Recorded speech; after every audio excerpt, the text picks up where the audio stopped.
ہم دن میں نہ جانے کتنی بار کہتے ہیں بسم اللہ الرحمن الرحیم، ہے نا؟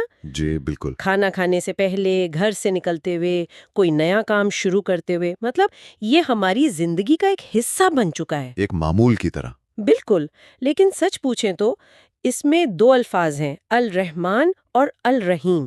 یہ سننے میں تقریباً ایک جیسے ہی لگتے ہیں۔ ایک ہی جڑ سے۔ تو کیا یہ صرف خوبصورتی کے لیے ہے، یا اس تکرار میں کوئی گہرا راز چھپا ہے جسے ہم اکثر نظر انداز کر دیتے ہیں؟ اور یہ بہت اہم سوال ہے۔ آج ہم اسی پر بات کریں گے۔ ہم سورہ الفاتحہ کی اسی پہلی آیت کے جوہر میں اترنے کی کوشش کریں گے۔ ہمارے پاس ایک تفصیلی نوٹ ہے جو اس کی تفسیر بیان کرتا ہے۔ جی۔ اور ہمارا مقصد یہی ہے کہ ہم سمجھیں کہ اللہ نے اپنی کتاب کا دروازہ رحمت کی ان دو ناموں سے ہی کیوں کھولا۔ اور یہ صرف قرآن کا آغاز نہیں ہے، یہ ایک مسلمان کی ہر شروعات کا نقطہ ہے۔ جب بھی ہم بسم اللہ کہتے ہیں، ہم دراصل ایک بہت بڑا دعویٰ کر رہے ہوتے ہیں۔ اچھا؟ جی۔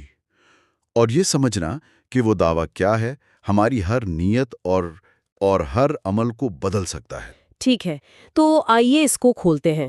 بسم اللہ تو جو ہمارے پاس نوٹس ہیں ان کے مطابق یہ 3 حصوں سے بنا ہے، بی یعنی کے ساتھ، اسم یعنی نام، اور اللہ۔ جی۔ تو سیدھا مطلب ہوا اللہ کے نام کے ساتھ۔ لیکن یہ سننے میں بہت سادہ لگتا ہے۔ اس سادگی کے پیچھے کیا فلسفہ ہے؟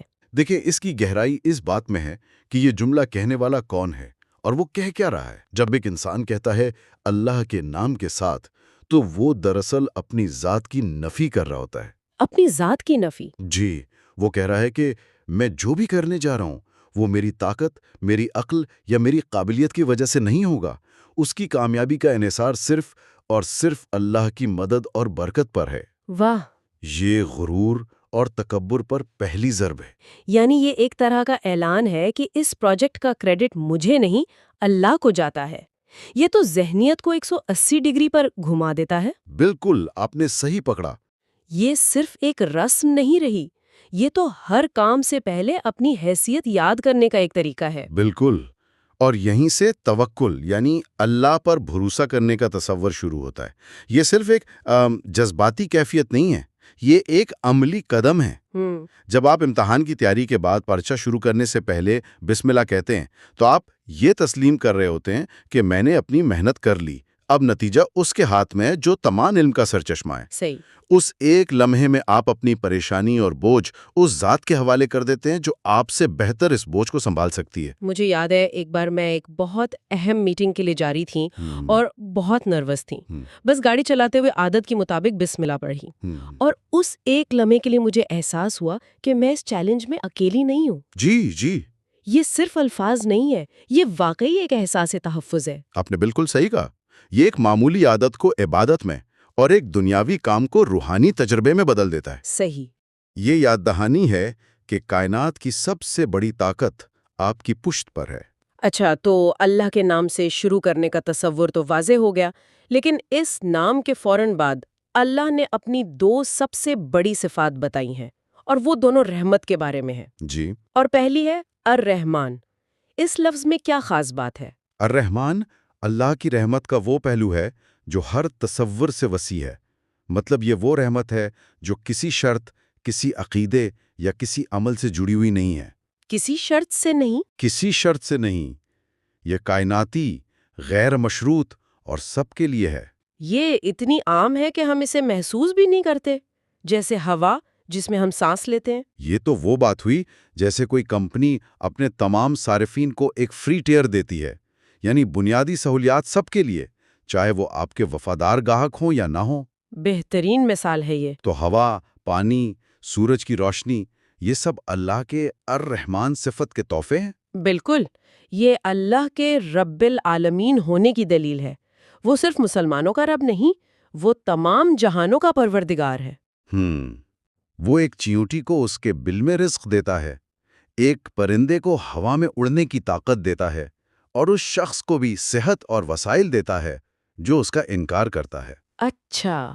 یہ رحمت کسی کے اچھا یا برا ہونے کی محتاج نہیں، یہ اس کی شان ربوبیت کا اظہار ہے۔ یعنی جب ہم دنیا میں کسی کو کامیاب یا خوشحال دیکھتے ہیں، چاہے وہ کسی بھی مذہب یا عقیدے سے ہو، تو ہمیں غصہ کرنے کی بجائے یہ سوچنا چاہیے کہ یہ اللہ کی الرحمن صفت کا مظہر ہے۔ یقیناً۔ یہ تو دوسروں کو دیکھنے کا نظریہ ہی بدل دیتا ہے۔ بالکل۔ یہ ہمیں سکھاتا ہے کہ اللہ کی دنیاوی نعمتیں اس کی محبت یا ناراضگی کا پیمانہ نہیں ہیں، وہ تو ایک بہتا دریا ہے جس سے ہر کوئی اپنی پیاس بجھا رہا ہے۔ صحیح۔ اس کی رحمت اتنی وسیع ہے کہ اس نے کسی کے لیے بھی اپنی بنیادی نعمتوں کا دروازہ بند نہیں کیا۔ اچھا، اگر الرحمن یہ وسیع غیر مشروط فری ٹیئر رحمت ہے جو سب کے لیے ہے، تو پھر الرحیم کی کیا ضرورت تھی؟ یہ سوال فوراً ذہن میں آتا ہے۔ جی، اور یہ بہت اہم سوال ہے۔ یہ تقریباً ایک جیسا ہی لفظ لگتا ہے، فرق کیا ہے؟ اور یہی وہ نقطہ ہے جہاں اس آیت کی ساری خوبصورتی اور گہرائی کھل کر سامنے آتی ہے۔ اچھا۔ اگر الرحمن ایک فری ٹیئر ہے تو الرحیم ایک پریمیم سبسکرپشن کی طرح ہے۔ رکیے، یہ بات تو میں نے کبھی اس طرح سوچی ہی نہیں۔ یہ وہ خاص مخصوص رحمت ہے جو صرف ان لوگوں کے لیے ہے جو اللہ کے ساتھ ایک تعلق قائم کرنے کی کوشش کرتے ہیں۔ یعنی ایک رحمت تو وہ ہے جو اللہ کی ڈیفالٹ سیٹنگ ہے سب کے لیے ہر وقت، جی، لیکن دوسری رحمت ایک اپ گریڈ کی طرح ہے جو خاص تعلق اور کوشش سے ملتی ہے۔ یہ تو بالکل نیا زاویہ ہے اسے دیکھنے کا۔ جی ہاں، الرحیم کی رحمت دنیاوی بقا کے لیے نہیں بلکہ روحانی اور ابدی کامیابی کے لیے ہے۔ مثال کے طور پر؟ مثال کے طور پر ایمان کی توفیق ملنا، نیک کام کرنے کی ہدایت ملنا، گناہوں کی معافی کا احساس، دل کا سکون اور آخرت میں جنت کا وعدہ، یہ سب الرحیم کے مظاہر ہیں۔ اچھا، یہ وہ رحمت ہے جو کمائی جاتی ہے، جس کے لیے دعا کی جاتی ہے۔ تو اس کا مطلب ہے کہ اللہ دنیا میں الرحمن کی حیثیت سے سب کو پالتا ہے، لیکن آخرت میں الرحیم کی حیثیت سے صرف ایمان والوں پر خاص کرم فرمائے گا۔ جی بالکل۔ یہ تو امید اور ذمہ داری کا ایک حیرت انگیز توازن ہے۔ الرحمن کو دیکھ کر ہر انسان کو امید ملتی ہے، لیکن الرحیم کو سوچ کر ایک مومن کو ذمہ داری کا احساس ہوتا ہے کہ اسے اس خاص رحمت کے لائق بننے کے لیے محنت کرنی ہے۔ بالکل۔ رحمت کی یہ دو سطحیں ہمیں اللہ کے کردار کی مکمل تصویر دکھاتی ہیں۔ وہ اتنا وسیع ہے کہ اس کی رحمت سے کوئی محروم نہیں، لیکن وہ اتنا قدردان بھی ہے کہ اپنے سے محبت کرنے والوں کے لیے اس نے خاص انعامات رکھے ہیں۔ یہ ہمیں مایوسی سے بھی بچاتا ہے اور سستی سے بھی۔ اور یہاں بات واقعی دلچسپ ہو جاتی ہے۔ اللہ تعالیٰ اپنی کتاب کا تعارف کروا رہا ہے۔ وہ چاہتا تو کہہ سکتا تھا بسم اللہ الجبار المتکبر۔ جی، یعنی زبردست اور کبریائی والے اللہ کے نام سے۔ وہ اپنی طاقت یا غلبے کا اعلان کر سکتا تھا، لیکن اس نے اپنی پہچان رحمت سے کروائی۔ اس میں کیا پیغام ہے؟ یہ قرآن کا تھیسس سٹیٹمنٹ ہے۔ Thesis statement? جی، یہ وہ اینک ہے جو اللہ ہمیں کتاب شروع کرنے سے پہلے دیتا ہے اور کہتا ہے کہ میری پوری کتاب کو اس اینک سے پڑھنا۔ وہ یہ کہہ رہا ہے کہ میرا بنیادی تعارف غصہ، انتقام یا سزا نہیں بلکہ رحمت ہے۔ یعنی اے انسان، مجھ سے ڈرنے سے پہلے یہ جان لو کہ میں تم پر سب سے زیادہ رحم کرنے والا ہوں۔ بالکل یہی۔ لیکن بہت سے لوگ قرآن کو ایک سخت کتاب سمجھتے ہیں جس میں عذاب اور سزاؤں کا ذکر ہے۔ اس رحمت والے پیغام کو اس تاثر کے ساتھ کیسے ملایا جائے؟ یہ بہت اہم سوال ہے۔ اس کا جواب اسی رحمت کے تصور میں ہے۔ جیسے ایک ڈاکٹر جب کڑوی دوا دیتا ہے یا تکلیف دہ آپریشن کرتا ہے تو اس کا ہر عمل مریض کے لیے رحمت اور شفقت پر مبنی ہوتا ہے، چاہے ظاہری طور پر تکلیف ہی کیوں نہ ہو۔ جی بالکل۔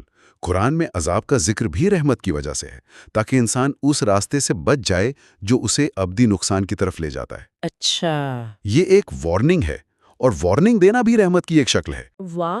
یعنی اللہ کی کتاب کا تعارف غصے یا طاقت سے نہیں بلکہ رحمت سے ہو رہا ہے۔ یہ تو پوری کتاب کو پڑھنے کا چشمہ ہی بدل دیتا ہے۔ جی، جب ہم نماز میں یہ آیت پڑھتے ہیں تو یہ ہمیں یاد دلاتی ہے کہ ہم ایک ایسی ہستی کے سامنے کھڑے ہیں جس کا غالب جذبہ ہمارے لیے محبت اور رحم ہے۔ یہ خوف کی بجائے تعلق پیدا کرتا ہے۔ جی، یہ تعلق کی بنیاد رکھتا ہے۔ یہ بتاتا ہے کہ پوری کتاب ہدایت کا بنیادی لہجہ ڈرانا نہیں بلکہ رحمت کے سائے میں بلانا ہے۔ یہ ایک دعوت نامہ ہے، فرد جرم نہیں۔ تو اس ساری گفتگو کا ہماری روزمرہ زندگی کے لیے کیا مطلب ہے؟ ہم اس علم کو عملی طور پر کیسے اپنا سکتے ہیں؟ سب سے پہلا اور عملی سبق تو یہی ہے کہ بسم اللہ کو ایک بے جان رسم سے ایک زندہ شعوری عمل میں تبدیل کیا جائے۔ صحیح۔ ہر کام سے پہلے ایک لمحے کے لیے رک کر سوچیں کہ میں یہ کام اللہ کے حوالے کر رہا ہوں۔ یہ آپ کے کام میں برکت بھی ڈالے گا اور اسے عبادت کا درجہ بھی دے گا۔ اور یہ کسی بھی کام پر لاگو ہوتا ہے؟ جی، یہ ایک معمولی ای میل لکھنے سے لے کر ایک بڑا کاروباری فیصلہ کرنے تک ہر چیز پر لاگو ہوتا ہے۔ اور دوسرا سبق جو مجھے بہت اہم لگا وہ امید کے بارے میں ہے۔ جب زندگی میں کچھ غلط ہو، نوکری چلی جائے یا صحت خراب ہو، تو الرحمن کو یاد کریں۔ وہ رب جس نے آپ کو پیدا ہونے سے پہلے سے اب تک اربوں نعمتیں بغیر مانگے دی ہیں، وہ آپ کو اس مشکل میں تنہا نہیں چھوڑے گا۔ بالکل۔ اور پھر الرحیم کو یاد کر کے دعا کریں کہ اے اللہ مجھے اپنی خاص رحمت عطا فرما۔ یہ سوچ مایوسی کو قریب نہیں آنے دیتی۔ اور یہیں وہ توکل والی بات واپس آ جاتی ہے جس کا ذکر ہم نے شروع میں کیا تھا۔ جب آپ بسم اللہ کہتے ہیں تو آپ صرف ایک جملہ نہیں پڑھ رہے ہیں، آپ فعال طور پر توکل پر عمل کر رہے ہیں۔ صحیح۔ کامیابی ملنے پر آپ یہ نہیں کہتے کہ یہ میری ذہانت کا نتیجہ ہے، بلکہ آپ کا دل گواہی دیتا ہے کہ یہ اللہ کا فضل ہے۔ اور ناکامی پر؟ اور ناکامی پر آپ ٹوٹ نہیں جاتے، بلکہ سوچتے ہیں کہ اس ذات نے میرے لیے اس سے بہتر کچھ سوچ رکھا ہوگا۔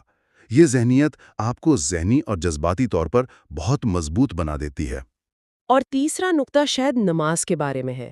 جب ہم نماز میں بسم اللہ الرحمن الرحیم کہتے ہیں تو ہم صرف سورۃ الفاتحہ شروع نہیں کر رہے ہوتے، نہیں، بلکہ ہم اللہ کے رحمت کے سمندر میں غوطہ لگانے کی اجازت مانگ رہے ہوتے ہیں۔ اس احساس کے ساتھ نماز پڑھنے کا تجربہ ہی کچھ اور ہوگا۔ بالکل۔ بسم اللہ صرف ایک جملہ نہیں، یہ زندگی گزارنے کا ایک مکمل ضابطہ ہے۔ یہ ہمیں ہماری ابتدا بتاتا ہے، یعنی اللہ کے نام سے، ہماری بقا کی ضمانت دیتا ہے، یعنی الرحمن، اور ہماری منزل کا تعین کرتا ہے، یعنی الرحیم۔ یہ ایک مکمل ورلڈ ویو ہے۔ تو آج ہم نے ایک بہت عام سے جملے کے غیر معمولی معنی کو سمجھا۔ یہ صرف ایک مذہبی جملہ نہیں، بلکہ ایک نفسیاتی ٹول بھی ہے جو ہمیں عاجزی، توکل اور امید سکھاتا ہے۔ جی۔ ہم نے سیکھا کہ اللہ کی رحمت کی دو الگ الگ سطحیں ہیں، ایک کائناتی اور سب کے لیے، اور دوسری خاص اور انعام کے طور پر۔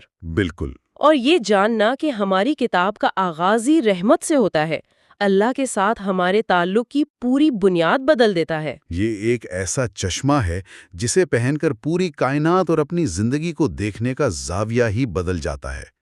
ہر نعمت میں الرحمن نظر آتا ہے اور ہر دعا میں الرحیم کی امید پیدا ہوتی ہے۔ صحیح۔ اور یہاں میں ایک سوال سوچنے کے لیے چھوڑ کے جا رہا ہوں۔ جی ضرور۔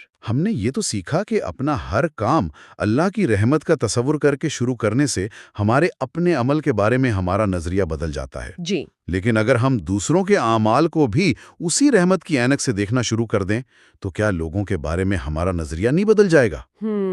یہ تو بہت گہری بات ہے۔ جب کوئی آپ کے ساتھ غلطی کرے تو غصے سے پہلے یہ سوچنا کہ اللہ رحمان ہے جو اس شخص کو بھی رزق اور مہلت دے رہا ہے، تو شاید ہمارا رد عمل بھی سخت سزا کی بجائے اصلاح اور درگزر والا ہو جائے۔ واہ! یہ رحمت صرف ہمارے اور اللہ کے درمیان نہیں، یہ ہمارے اور باقی انسانوں کے درمیان بھی ایک پل بن